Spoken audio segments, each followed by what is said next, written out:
Chapter 3. 6 months later, Sienna's POV. Sienna had forgotten what it felt like to sleep through the night. Not the restless half-sleep she'd survived on for 3 years, one ear always listening for Alessandro's key in the lock. Real sleep.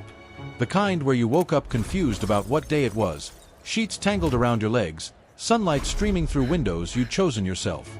She stretched in her bed, her actual bed in her actual apartment that she paid for with her actual paycheck, and checked her phone. 7:15 a.m. The Sterling and Cross holiday party tonight.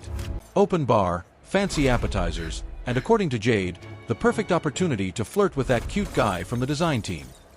Sienna wasn't ready for the design guy, but she was ready to show up at a company party without hiding in the bathroom every 20 minutes to text someone that she'd be home soon, that she hadn't forgotten about him, that she was still his. Her phone buzzed. Dr. Chen, her therapist. Remember to journal about the party tonight. Note the moments you feel genuinely happy. You're allowed to feel good, Sienna. 6 months ago, Jade had physically dragged her to therapy. You just left a 3-year situationship with a man who kept you like a Victorian mistress, Jade had said. You need professional help processing that. Therapy had been uncomfortable. Hard.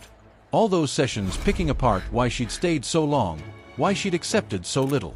You learned early that love was conditional, Dr. Chen had said. Your mother worked 3 jobs. You rarely saw her. You learned to be accommodating, undemanding, easy. Because easy children got scraps of affection, and scraps were better than nothing. But therapy had also made her angry. The useful kind of anger that pushed her to apply for the job at Sterling and Cross. That made her negotiate her salary. That helped her recognize when she was shrinking herself to make someone else comfortable. 6 months, and she'd cut her hair into a sharp bob. Started wearing red lipstick. Bought clothes that fit the body she actually had instead of the one Alessandro had preferred. She looked powerful, confident, like someone who knew her own worth. Fake it till you make it, she told her reflection. Except lately, she wasn't sure she was faking anymore. Sterling and Cross had promoted her to senior marketing strategist last week. You've exceeded every expectation, her boss Miranda had said. The Hartwell campaign alone brought in 3 new clients. Whatever you're doing, keep doing it. What she was doing was working. Just working. Throwing herself into projects with the kind of focus she used to reserve for analyzing Alessandro's moods. Turned out, that same energy applied to marketing strategy made her very, very good at her job. The holiday party was already in full swing when she arrived. Trendy rooftop space in Chelsea, fairy lights everywhere, Manhattan glittering below like a promise. She'd worn the red dress. Jade had insisted.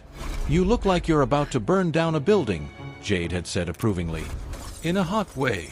Tyler, the design guy, made his move within the first hour.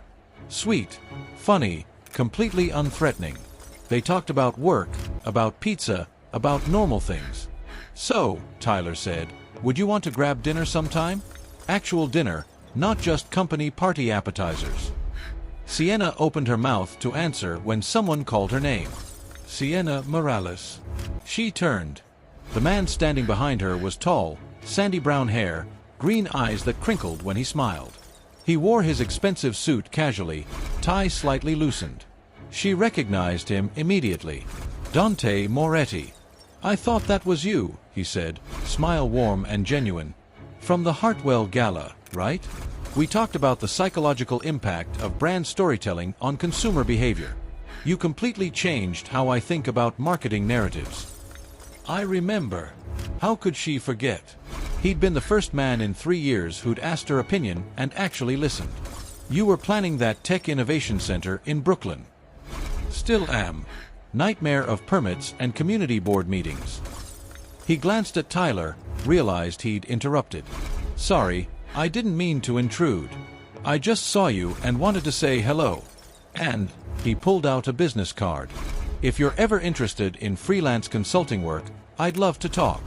Your insights that night were exactly what my team needs. Sienna took the card. Moretti Industries. Ew. Her brain caught up with her memory. Alessandro had mentioned Moretti Industries. Multiple times. Always with contempt. Moretti thinks he can disrupt the real estate market with his tech toys. Arrogant bastard. This was Alessandro's rival, the man he'd tried to sabotage 5 years ago. I'd love to, she heard herself say. Consulting work, I mean. Perfect. Dante's smile widened. I'll have my assistant reach out next week.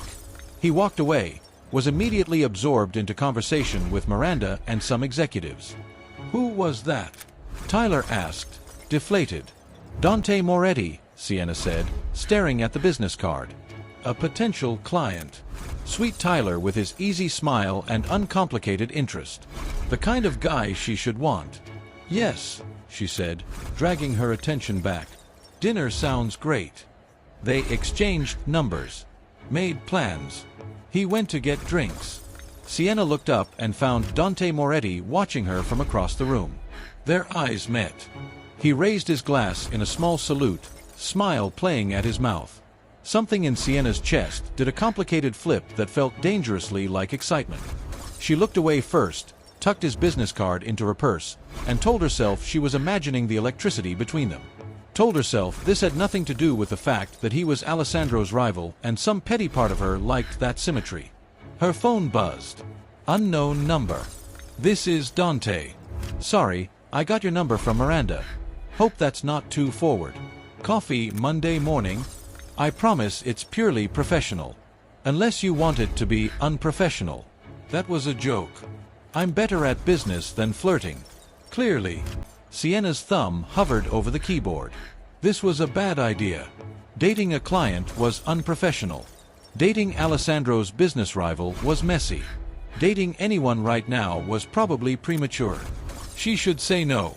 She typed, Coffee Monday sounds perfect. Send me the address. His response came immediately, You just made my night. Fair warning, I make terrible jokes when I'm nervous and I'm very nervous about impressing you. See you Monday. Sienna smiled down at her phone. Across the room, Tyler was returning with their drinks. And somewhere in Manhattan, in a penthouse 67 floors up, Alessandro was probably having his own evening. Maybe with Vanessa, maybe alone, probably not thinking about the woman he'd been so certain would come crawling back. For the first time in 6 months, Sienna didn't care.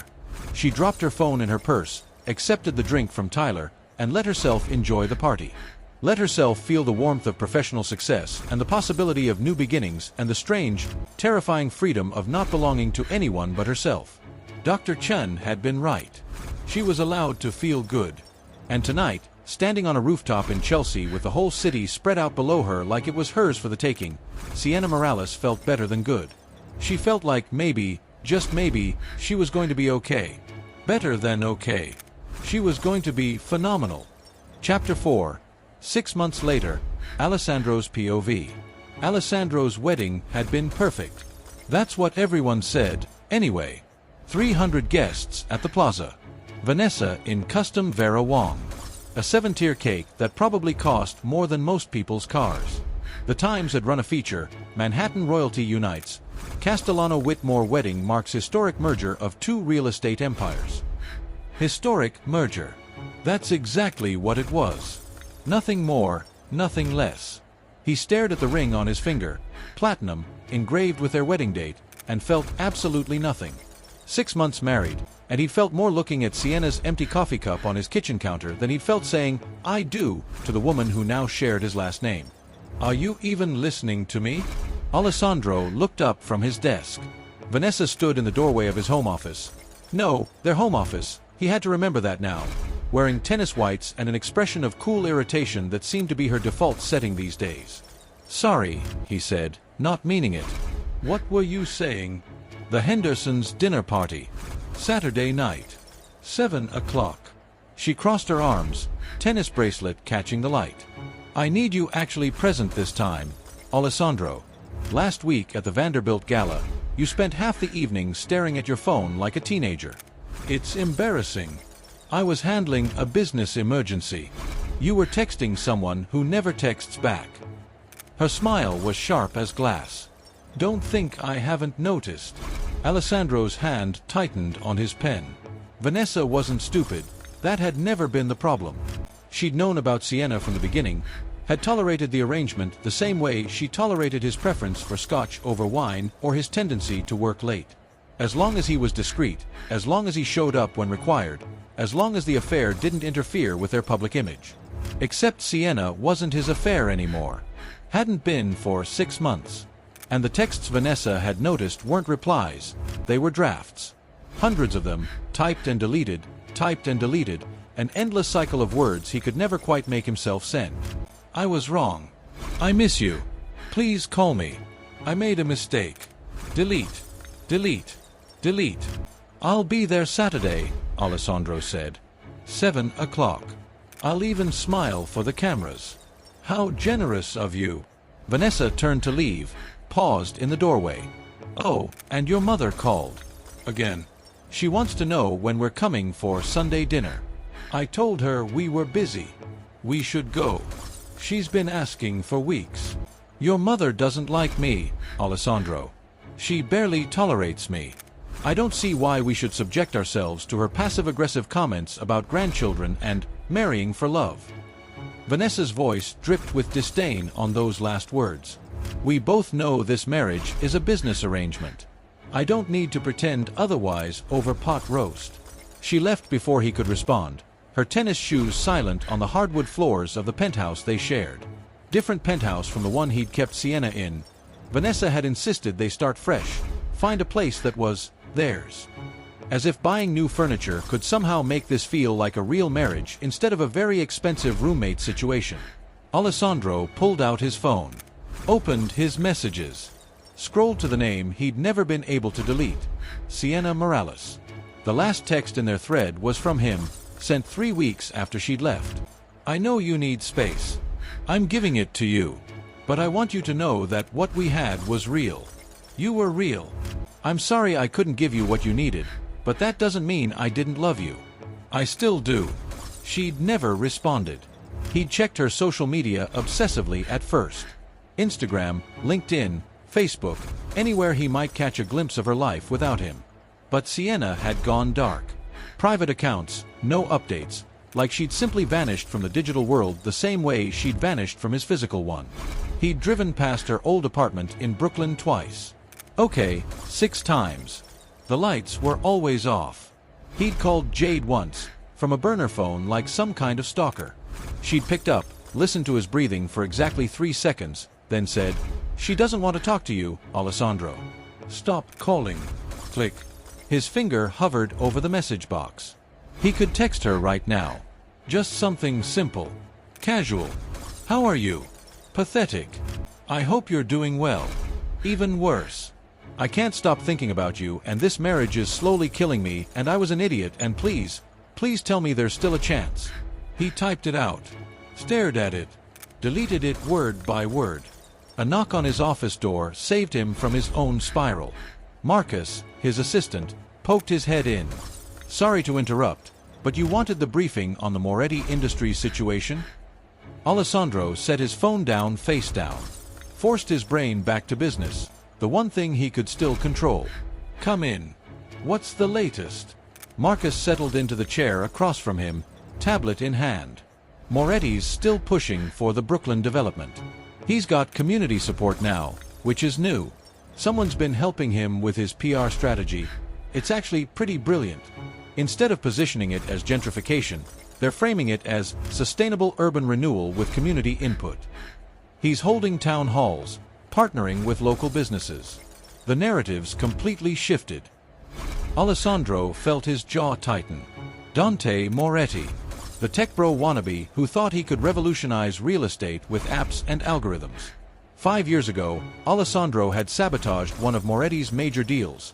Nothing illegal, just strategic information shared with the right investors at the right time. Moretti had lost millions. Apparently, he'd recovered. Who's running his PR? Alessandro asked. That's the interesting part. Marcus swiped through his tablet. He's brought in outside consulting. Sterling and Cross is handling the overall strategy, but there's one consultant in particular who's been spearheading the community engagement piece. She's good, boss. Really good. I actually saw her at the Hartwell Foundation event last month and... Just tell me who it is. Sienna Morales. The name hit him like a physical blow. Alessandro's hand froze halfway to his coffee cup. What? Sienna Morales. She's a senior strategist at Sterling and Cross now. Got promoted a few months ago. Marcus was still looking at his tablet, oblivious to the fact that Alessandro had stopped breathing. She's the one who turned around the Hartwell Foundation campaign. Increased their donor base by 40%. Everyone in the industry is talking about her. I know who she is. Alessandro's voice came out rougher than he'd intended. Marcus looked up, finally caught the expression on Alessandro's face. Oh. Was she? Continue with the briefing. Right. Marcus cleared his throat, suddenly very interested in his tablet screen. So Moretti's been working with her for about 3 weeks now. The results are already showing. Community board approval ratings are up. Local press coverage is overwhelmingly positive. If this keeps up, he'll get the permits we've been blocking for 2 years. Alessandro's mind was spinning. Sienna was working with Dante Moretti, his rival, the man he'd spent 5 years trying to undermine. She was helping him succeed where Alessandro had tried to make him fail. Are they? He couldn't finish the question. Are they what? Nothing. What else? Marcus hesitated. There's one more thing. I saw them at the event. Moretti and Morales. They seemed close. Define close. I mean, it could have been just professional. But he had his hand on her back when he introduced her to people. They were laughing together. She looked happy, boss. Really happy. Happy. Sienna looked happy. With Dante Moretti. Alessandro stood up abruptly, walked to the window, stared out at the Manhattan skyline without seeing it. 6 months.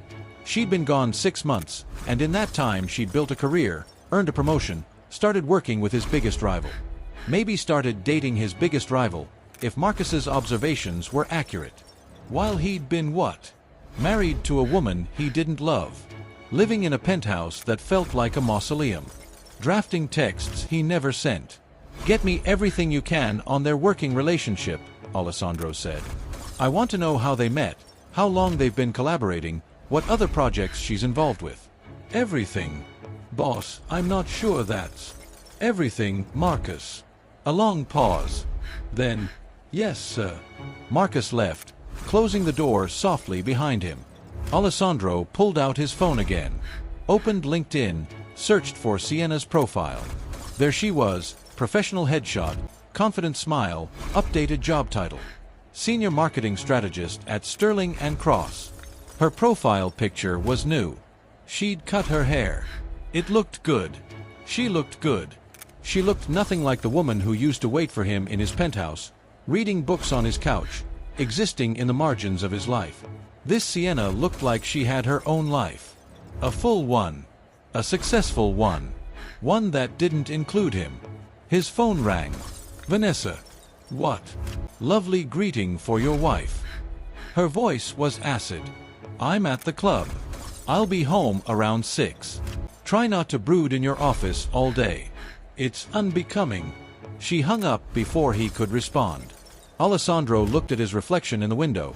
Expensive suit, platinum wedding ring, penthouse office in a building he owned. He had everything he was supposed to want. Everything his father had told him to prioritize. Legacy. Empire. Strategic alliances through marriage. Everything except the one thing that had actually mattered. He pulled up Sienna's contact again. His thumb hovered over the message box. Before he could talk himself out of it, he typed, I heard you're working with Moretti Industries. Congratulations on the success. You were always brilliant at what you do. I hope you're well. Sent it before he could delete it. Watched the message turn from delivered to read. Watched the typing bubble appear. Disappear. Appear again. Disappear. Then nothing. She'd read it and chosen not to respond. Alessandro laughed, bitter and sharp in the empty office. He'd thought he'd had everything figured out 6 months ago. Marry Vanessa, keep the family happy, build the empire. Sienna would understand eventually. Come back eventually. Forgive him eventually. He'd been so certain she'd come back. But she hadn't. She'd built a life instead. A better life, apparently. One where she worked with his enemies and looked happy in LinkedIn photos and didn't waste time responding to texts from men who'd kept her as a secret. His phone buzzed. Not Sienna. Marcus. Boss, you're not going to like this. Just confirmed, Moretti and Morales were seen having dinner together last Tuesday. Not business. Looked personal. My source says he's been pursuing her for weeks. Thought you should know. Alessandro's hand tightened on his phone until his knuckles went white. Dante Moretti. Of course it was Dante Moretti. The universe had a sick sense of humor. He'd lost her.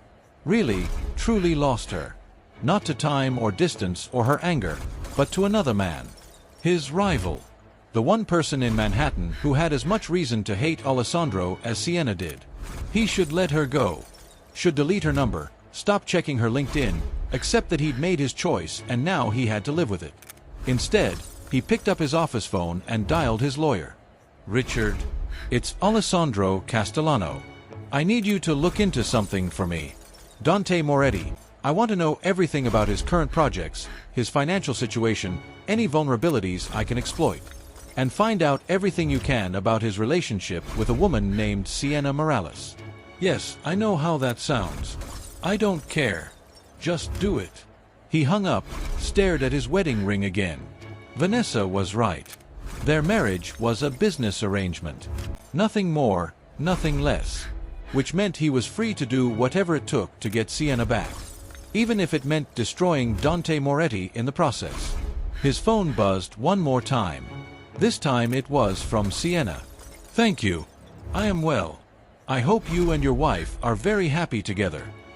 The message was polite, professional, cold. It was the period at the end of their sentence. Alessandro read it 3 times, then threw his phone across the room. It shattered against the wall, screen spiderwebbing into 1,000 pieces. Much like his certainty that he could fix this. That she'd forgive him. That she'd ever be his again. From the doorway, Vanessa's voice. That's the second phone this month. Should I be worried? Alessandro didn't turn around. Didn't answer. Just stared at the broken phone and wondered when exactly he'd become the kind of man who destroyed everything he touched.